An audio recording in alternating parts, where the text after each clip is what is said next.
नमस्कार, सादर प्रणाम। आइए अलग विषय पे बात करें। आज का विषय विवाह, 7 फेरे, 7 वचन। जब तक पूरे ना हो फेरे 7, तब तक दुल्हन नहीं दुल्हा की, तब तक बबुनी नहीं बबुआ की। 40 साल पहले आया ये गीत ऐसी बात कह गया जो निचोड़ है हजारों वर्षों का। हमारी संस्कृति, हमारी परंपराओं में फेरों का कितना महत्व है। आइए इस बात को इस बात से समझें कि बिना फेरों के विवाह को ना तो सामाजिक मान्यता मिलती है और ऐसा माना जाता है कि देवताओं का आशीष भी नहीं मिला। विवाह, पाणी ग्रहण, 7 फेरे, 7 वचन। आइए डिटेल में समझें 7 वचन क्या हैं। मैं नरेंद्र मोहन अग्रवाल।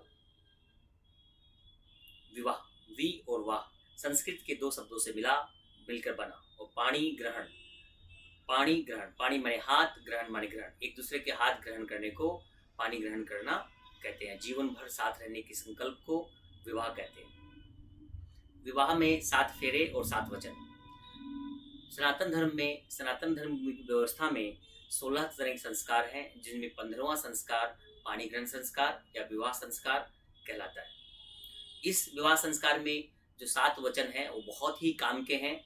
उनको एक बार रिफ्रेश कर लेना हर किसी के लिए बहुत ज़रूरी है। और आने वाले जीवन में जो आजकल वर्तमान जीवन में जो समस्याएं आ रही हैं, उनमें भी कहीं ना कहीं कारण है कि हम उन मान्यताओं से, उन परंपराओं से, उन विचारधाराओं से, उन सामाजिक वचनों से कहीं ना कहीं दूर जा रहे हैं। कुछ भौतिकतावाद की तरफ बढ़ रहे हैं, कुछ पाश्चात्यवाद की तरफ बढ़ रहे हैं, जिसके कारण विवाह में विकृति आ रही है।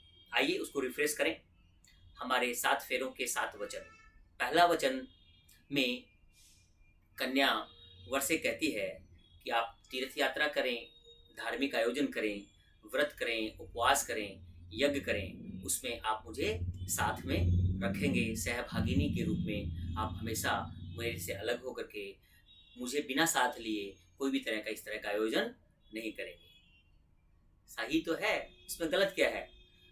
आपने साथ रहने का संकल्प लिया है, आपकी अर्धांगिनी बनने जा रही है वो, और वो अगर इस तरह का आपसे वचन मांग रही है तो इसमें कुछ भी गलत नहीं है। कन्या अपने दूसरे वचन में मांगती है, अपने पति से, होने वाले पति से कहती है कि यदि आप जैसे अपने माता पिता का सम्मान करते हैं, वैसे ही मेरे माता पिता का सम्मान करने के लिए तैयार हैं, उनको आदर करने के लिए आप तैयार हैं, तो मैं आपकी पत्नी बनने के लिए, आपके बाएं भाग में प्रस्तुत होने के लिए प्रस्तुत हूँ। कुछ भी गलत नहीं है इसमें।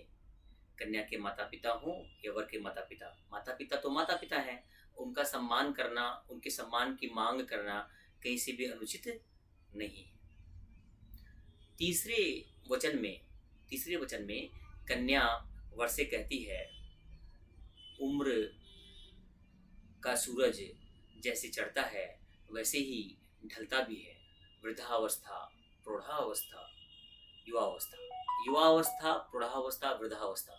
जीवन के तीनों चरणों में अगर आप हमेशा मेरे साथ रहने को तैयार हैं, किसी भी परिस्थिति में आप मेरा परित्याग नहीं करेंगे, तो मैं आपके साथ रहने को तैयार हूँ। देखिए, इस विषय पर एक बात मैं कहना चाहूँगा आपसे। डाइवोर्स और तलाक, पहला शब्द इंग्लिश है और दूसरा अरेबिक। हिंदी में इस तरह का कोई शब्द है ही नहीं। कुछ तोड़ जोड़ करके फ्रेज बना करके एक नया शब्द बनाया गया है, संबंध विच्छेद। बेसिकली वो शब्द नहीं है, 2 अलग अलग शब्दों को एक साथ जोड़ करके बनाया गया है। हमारे सनातन धर्म में इस तरह की कोई व्यवस्था ही नहीं है। जिसका विवाह हो गया उनको जन्म जिंदगी 7 जन्म तक साथ ही रहना है, और इस तरह की कोई कल्पना नहीं की जाती जिसमें कभी वो अलग एक दूसरे से होंगे। इस वचन के मुताबिक कन्या अगर अपने वर से मांग रही है जिसमें कुछ भी अनुचित नहीं है। चौथे वचन में कन्या कह रही है कि अभी तक आप स्वतंत्र रहे, घर परिवार की जिम्मेदारी आपने उठाई नहीं उठाई, आपने काम किया नहीं किया, इससे कोई फर्क नहीं पड़ता था, लेकिन अब घर परिवार का पूरा दायित्व आप संभालेंगे। ये अगर आपको यह वचन स्वीकार है तो मैं आपकी पत्नी बनने के लिए तैयार हूँ। 5वें वचन में कन्या वर से वचन लेती है कि विवाह के पश्चात जो भी आप लेन देन करेंगे, जो भी आप रुपए पैसे का, संपत्ति का आदान प्रदान करेंगे, उसमें आप मुझसे सलाह लेंगे। घर दो लोगों से मिलकर के बना है, परिवार दो लोगों से मिलकर के बन रहा है, तो फिर दोनों की राय विचार होने में अनुचित क्या है? सुख दुख के साथी हैं, तो फिर इसमें भी कन्या का कुछ भी अनुचित मांग नहीं।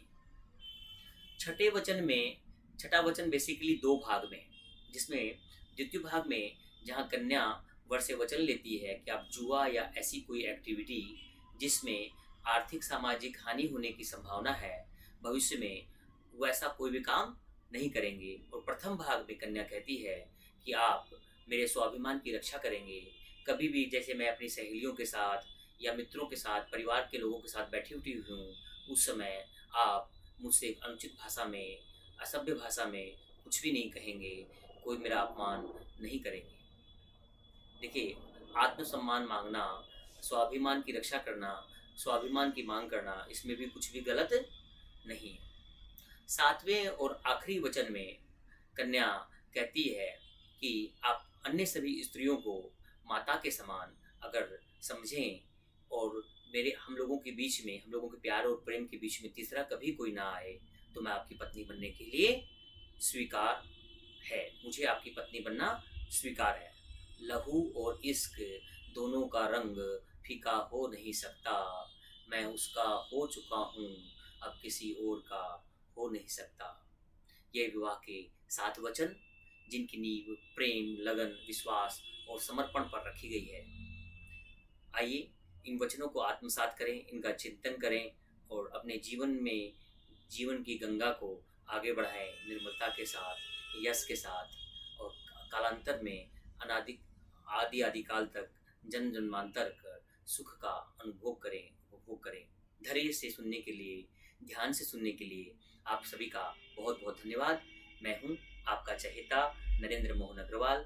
Thank you very much. आप सभी का दिन शुभ हो, सबका कल्याण हो। सर्वे सन्तु निरामया, सर्वे भवन्तु सुखिनः, सर्वे भद्राणि पश्यन्तु, मा कश्चित् दुःखभाग् भवेत्। हरि ओम।